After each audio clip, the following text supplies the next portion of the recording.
In Lab 3, students are going to have the opportunity to learn about different types of cells.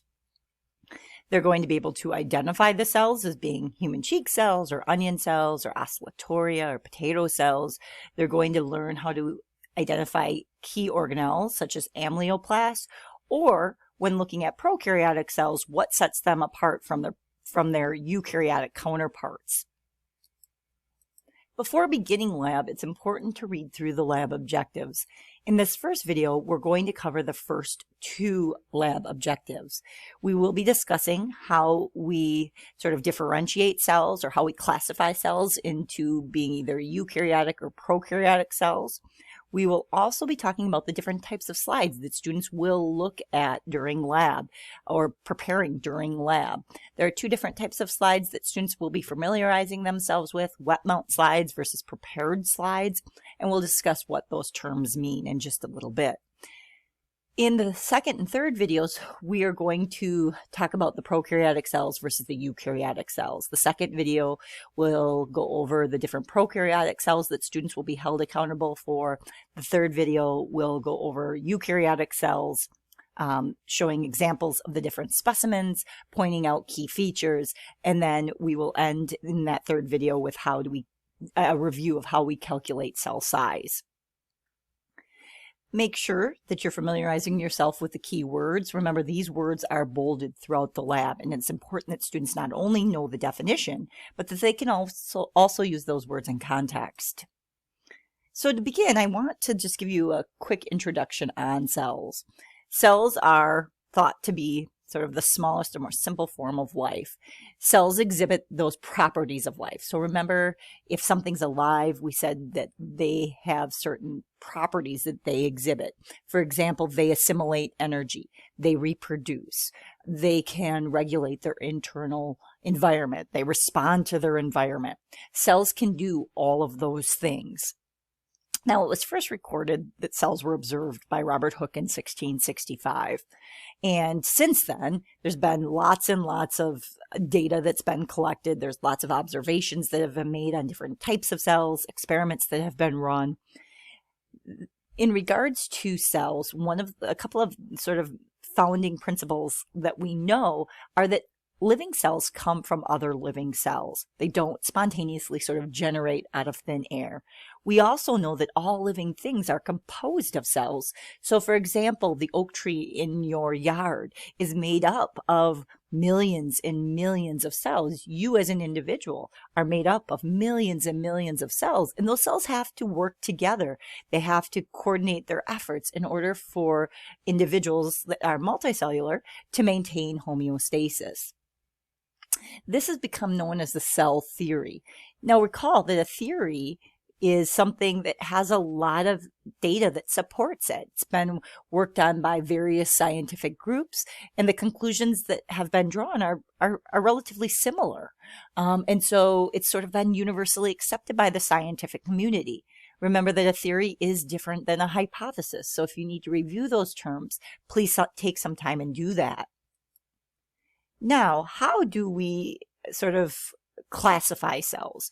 One of the first ways that we typically classify cells is as either being prokaryotic or eukaryotic cells. Prokaryotic cells are thought to be sort of quote unquote older from the standpoint that they evolved first. They're usually smaller than eukaryotic cells when you compare them based on size. Sometimes people want to classify them as being more simple. That really stems from the fact that prokaryotic cells lack membrane-bound organelles. Okay, so they don't have, for example, a nucleus. They don't have mitochondria. Okay, prokaryotic cells don't have those things. So, for example, bacteria are examples of prokaryotic cells. Now, something to keep in mind is although they may not have a nucleus, that doesn't mean that they don't have DNA. Remember that all living cells have genetic material. So in our prokaryotic cell here, okay, there is genetic material. It's just not enclosed within a, membrane-bound organelle. In comparison, eukaryotic cells tend to be larger than these prokaryotic cells. Again, this size is not relative, okay? Like this has just been blown up so you can see it. these eukaryotic cells tend to be larger than the prokaryotic counterparts.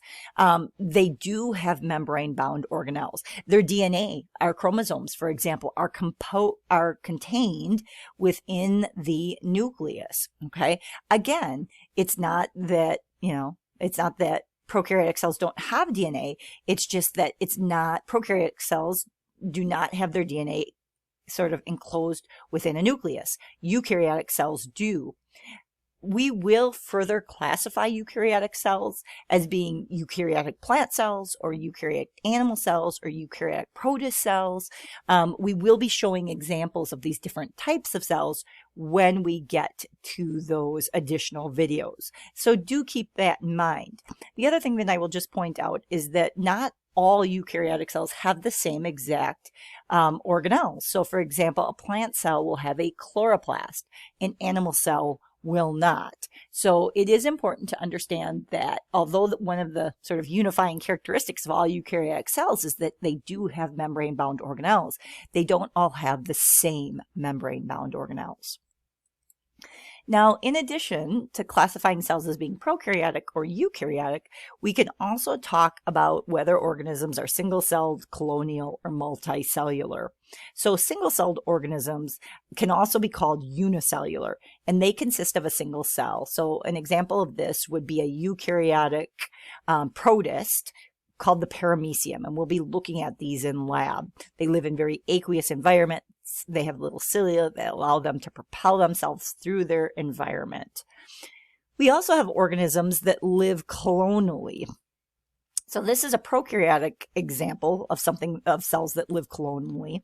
This is Oscillatoria, and it's filamentous. It's this big long strand. And even though it appears like it's very, very big, it's made up of many, many individual little cells that basically live in a group. Okay, because it allows them to survive sort of better than if they lived on their own. So although it appears like Oscillatoria is very big, when we take a closer look, we see that it's actually individual cells that could live on their own, but instead live as a unit or as a group because they function better. The last are individuals that are multicellular. So this is an image taken of an Elodea leaf. Elodea is a multicellular organism. An Elodea is. It's composed of many, many cells, and they are unable to survive on their own. They depend on one another in order to function. So again, as we're sort of going through the prokaryotic cells and the eukaryotic cells that you'll be observing in lab, do keep in mind, is this a single-celled organism? Is this colonial? Is this multicellular? Now, to conclude this first video, students are going to have opportunities to look at different types of slides. Some slides are going to be what we call prepared slides. They will have been purchased from a manufacturer. So these are prepared slides. These are very old. But one of the things that you notice for prepared slides is that this is really a permanent preparation where the specimen has sort of been sealed underneath this glass. And these slides can be used over and over. They have a nice little label on them that usually tells us what we're looking at. And it also often has the manufacturer that we purchased the slides from. There are going to be plenty of examples of prepared slides that students are going to be looking at during lab. In addition to that, students are going to be preparing their own slides. So we are going to, for example, for potato and onion cells, we are going to prepare what's called a wet mount. We're going to take sort of a glass slide. We are going to put a little bit of fluid, usually distilled water, on the slide. We're going to take a thin section, and we're going, of whatever our specimen is, maybe it's potentially potato. We're going to put that down. We're going to put a little square of plastic called a cover slip. It's a pliable plastic slip. For many of the organisms that we're going to look at, we're actually going to also add a dye or a stain. That's important because oftentimes cells might not be visible without that stain. It provides contrast and really allows us to see structures a little more easily. And then we'll be able to, once that cover slip is on, we'll be able to look at this with our compound light microscope. The cover slip is very important because as we increase magnification by changing our objectives, the cover slip prevents the objectives from coming into contact with our specimen. Students will make wet mount slides. We will not be keeping these. Your instructor will explain how those will be disposed in lab. Any prepared slides that students use can be reused. So with that, we will conclude. The next video will pick up with learning about prokaryotic cells.